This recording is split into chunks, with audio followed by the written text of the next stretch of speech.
సున్నితత్వం అంటే మనలో ఏం జరుగుతున్నదో తెలుసుకోవడం, అంతేగాని మన చుట్టూ ఏం జరుగుతున్నదో తెలుసుకోవటం కాదు.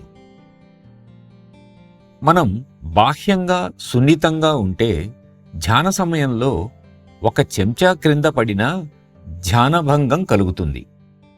కానీ మన ధ్యానం అంతర్గతమవుతున్న కొద్దీ మనలోని సత్యతత్వం పట్ల సూక్ష్మమైన ఎరుక కలిగి ఉంటాం. అప్పుడు బయట ఎంతటి శబ్దాలైనా మనకు ధ్యానభంగం కలగదు.